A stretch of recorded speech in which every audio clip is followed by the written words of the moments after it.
Hey guys, it's Dan from ShastaBubba Adventures.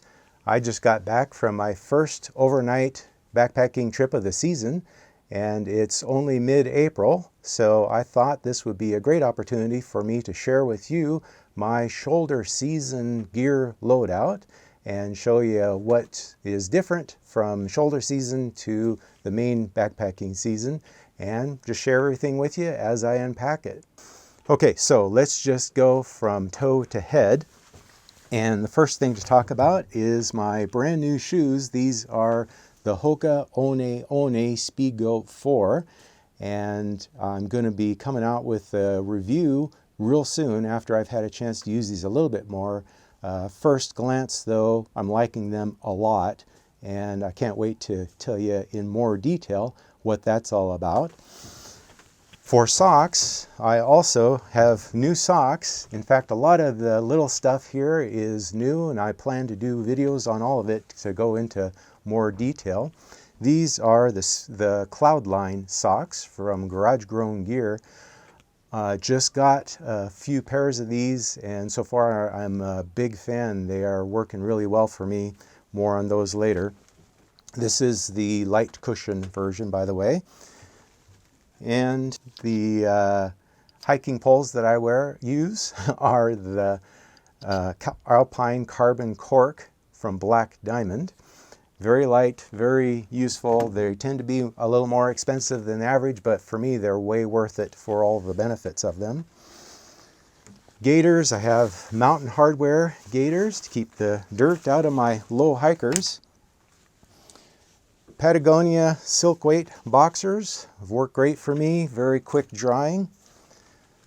And I use the OR Equinox pants. I'm wearing the full length pant right now, which quite often I would take these on a spring hike, just because I'm pretty sure that I won't be wanting to hike in shorts in most cases. This particular hike, I thought there was going to be temperatures up around 60 during the day, so I decided to take the zip-off versions. Really love these, super quick drying, and one of the things I like the most is that they're one of the few pants that have a zip pocket down on the thigh here, and I don't carry my phone. A lot of the pants these days are designed to have a phone up higher, and that makes too deep of a pocket for me because the only thing I carry in that pocket is my little cheater glasses. Now these are from a company called Nooz. I think that's how it's pronounced, N-O-O-Z. Highly recommend these. They're really great quality. They're plastic, but they don't get scratched up really quickly. And it's a very useful plastic holder that keeps them in good shape. I carry these in that pocket so that I can whip it out to look at the maps or GPS. Can't see it without the glasses, and it's really nice to have something flat that I can keep in my pant leg like that. So really like how quick drying the Equinox pants are too. Also from OR, this is the Echo Mesh zip with the full arm length. I fell in love with these a couple of years ago. In fact, I have what I'm wearing right now is also another Echo Mesh zip. And the short sleeve shirts that you've seen me hiking in the backpacking videos in the summer are also the Echo Mesh. I just love how great those breathe, and especially that how quick drying they are. It's just amazing how quickly they dry. Although I love the Equinox pants, I'm not crazy about the belt because it tends to kind of roll up, and that might seem kind of silly and trivial, but in the back, when they roll up, that creates a bump, and then your backpack wears on that all day, and it actually can cause a sore back. So I have upgraded to a belt from Amazon, and it was actually surprisingly hard to find a good belt, so I might have to do a video just on that. And lastly, you've probably seen me carrying these This is a clip-on watch that I put on my belt loop so that I can check the time quick, because I like to take a break every hour. So those are always hanging off my belt. All right, let's get into the pack. And outside first, got my 2-ounce sit pad. This was an experiment. I think last year I started carrying a sit pad. Thought it was kind of a silly luxury, but it's actually turned out to be very, very useful. So really happy with that.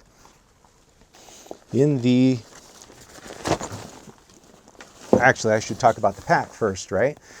This is the HMG 3400 Wind Rider. Although this is actually what would be called the junction pack now, because it's got the net in the pocket and the side pockets are solid. So 3400 junction from HMG. This one has been around quite a while now. I think 6 years, I'm guessing. And I bought it used, so it has held up really well. Some people say DCF doesn't make a good material for packs. I say they're wrong, and this is my evidence. So around the pack, we got bear spray on the hip belt. And in this hip belt pocket, I usually carry my camera, although I got recently a second shoulder strap pocket. These are from Z-Packs, both of them. And I've been kind of alternating, trying to see which is better. On this last trip, I kept the camera up here, and that actually did seem to be a little quicker for me to access it. Also, I keep my sunglasses up here, so they're quick in and out of this little netting that's in the front. And in this pocket, InReach Explorer, also very quick access. The other hip belt pocket is some little odds and ends that I might want without taking the pack off. First, I have a map of the refuge that I was hiking in, and this is just I printed the screen from Google Earth of the area that I thought I wanted to be camping at. The maps are not as detailed as this, and this would tell me the actual ownership, because I needed to not be on the refuge property because the camping isn't allowed there. I wanted to be careful to be just off the refuge property, so that's why I went to the extra step of printing out the Google Earth page. And then I also have a lighter, regular Bic, not a mini Bic, because the mini Bic is so hard for me to operate. I think it's worth whatever extra grams that costs me. Chapstick, lip balm, and this is just a little dental floss, super light, and the Swiss Army knife. I've gone back and forth with different knives. That's probably a whole video too, but I ultimately ended up with this one. It's the lightest one that has both the toothpick and the tweezers in it. So like that. So that's all that's in that pocket. A lot of people talk about carrying snacks in the front pocket so they don't have to stop as much. I think that's kind of silly. I like to stop and take breaks. So whenever I do take a break, then I can access my food bag in the back, which we can talk about. So that's first thing. On an overnight, I'll keep all of the food in this food bag. On a longer trip, I'll just keep the food I need for that day in the food bag in this pocket, and then that's quickly accessible. And then I also keep my ditty bag in the pocket, so that's quickly accessible. And this is just the usual kind of stuff that goes in a ditty bag. I've got my thermometer. You've seen my travel clock, and medicine, that's ibuprofen and antacid, all in the same thing. Got my headlamp, that's the Petzl E-Lite, E+ light, I think. Fire starter, little flint. I got a extra lighter in case the other one gets hurt, and some extra batteries, camera batteries, and also a battery for my SteriPen, and a couple of very small mini beaners that come in handy once in a while. So that's the ditty bag. Also, we got the ubiquitous red bandana, good for a million uses. In fact, it might be the winner for the lowest weight to highest utility piece of gear in anybody's pack. Love that.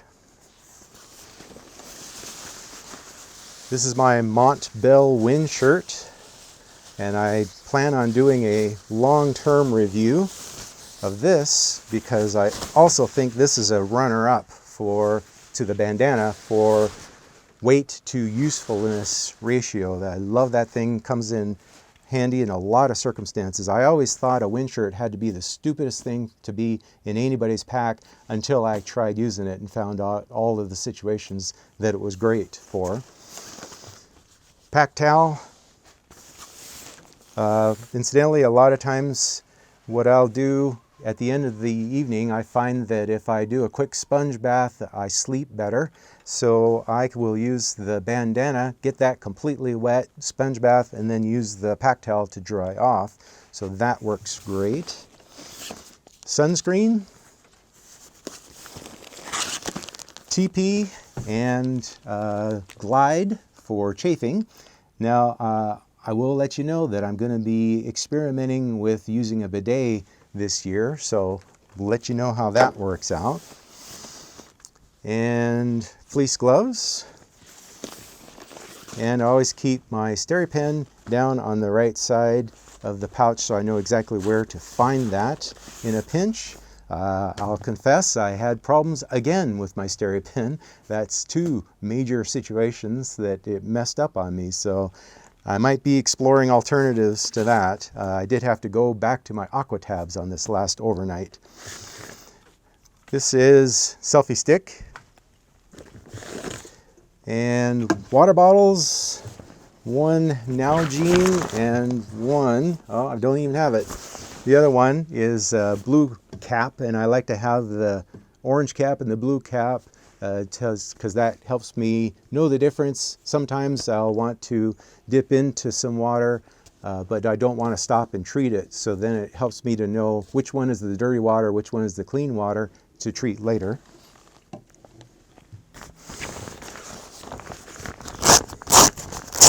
And busting into the actual pack.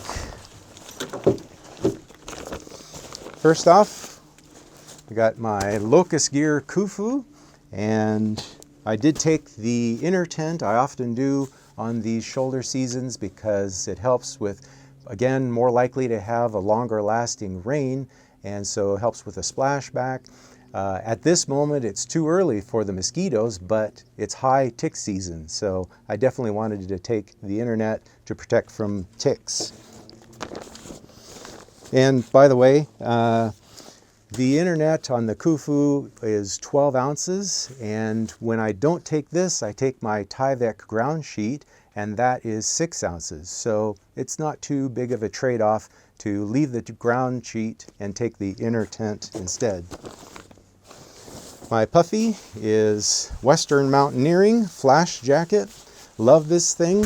It's very useful, but probably overkill for summer season, but I always take this in the winter. I mean, winter and shoulder seasons. And I did take my down pants on this trip. Again, it was predicted to get to 30 degrees at night, but it actually got down to 20 degrees. So I was very happy that I went ahead and brought that along. And for sleep clothes, this is a 32 degrees from that Heat Core company. This is a little heavier one, more of an expedition weight than the lighter ones that I'll take in the summer. The Marmot bottoms, a little beanie, fleece beanie I should say.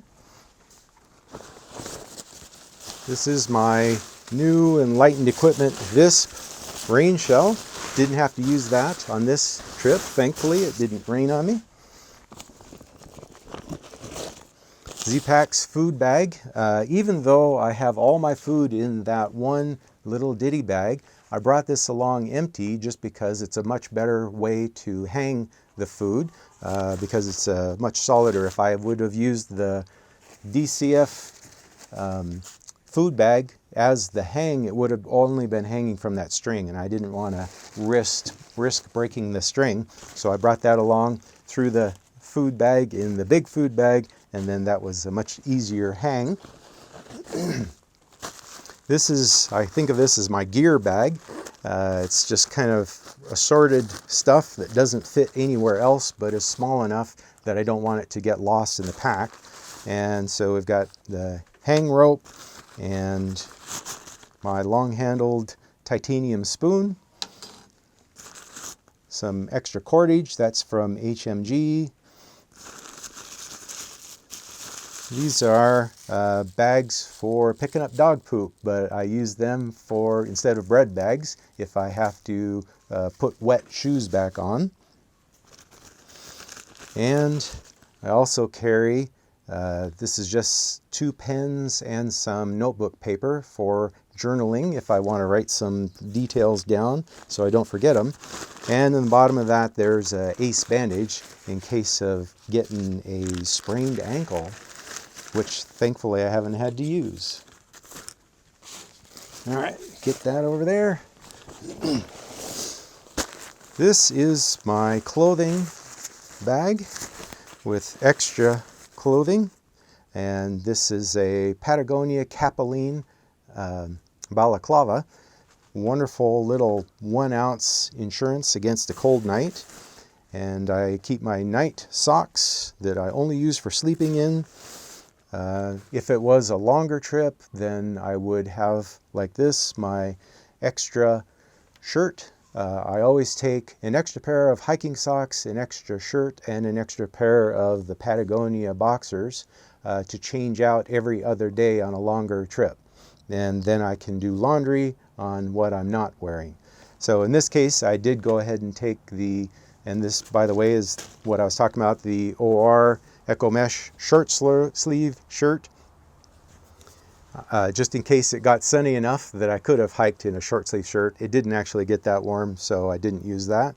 And you probably have noticed that I don't like things that are tight on my neck, so I always cut the collars out of the shirts, and just kind of an idiosyncrasy. Thankfully, it doesn't hurt the longevity of the shirt to do that, just makes it more comfortable for me. Extra hiking socks and extra boxers. All right. Got my little first aid kit, and mostly what's in here is moleskin for possible blisters, and just a few random things. I should probably do a video on this just to walk you through everything that's in this. Some bandages and a anti-clotting sponge. I actually took a book on this trip. That's because I wasn't sure how long it would take me to go all the way around the refuge. I thought maybe I would get to camp early and have some time to spare. This is Mark Twain's Roughing It. Seemed appropriate for backpacking. And I'll take this anytime that I think that I am going to have some extra time in camp, and I usually end up fooling myself and not having time. So I read a few pages per trip, and it takes me years to get through a book that way. Got my spare knee brace, neoprene knee brace, and that thankfully was not needed. My rain pants. These are a pair of Halle Hansen pants that I cut off right where the ankle zips started, so it made them into very durable and very light and cheap rain pants. And then I've got my trash bag. which I don't need as a liner because this is nearly waterproof, but I could use it as a liner if I was facing an all-day rain. But I still bring it anyway because it's got this little tap on the end that I use to inflate my Thermarest pad. Wonderful thing. And then that does bring me to the XLite Thermarest. That's 20 ounces, but it's worth it for the extra R value on a cold night like it was. And bottom of the pack, we've got this is my sleeping quilt, which is in a dry bag, a DCF dry bag from Mountain Laurel Designs. And even though this is almost completely waterproof, in a full day rain, a couple of drops might get in there. And so this is just a little extra insulation protection for my insulation.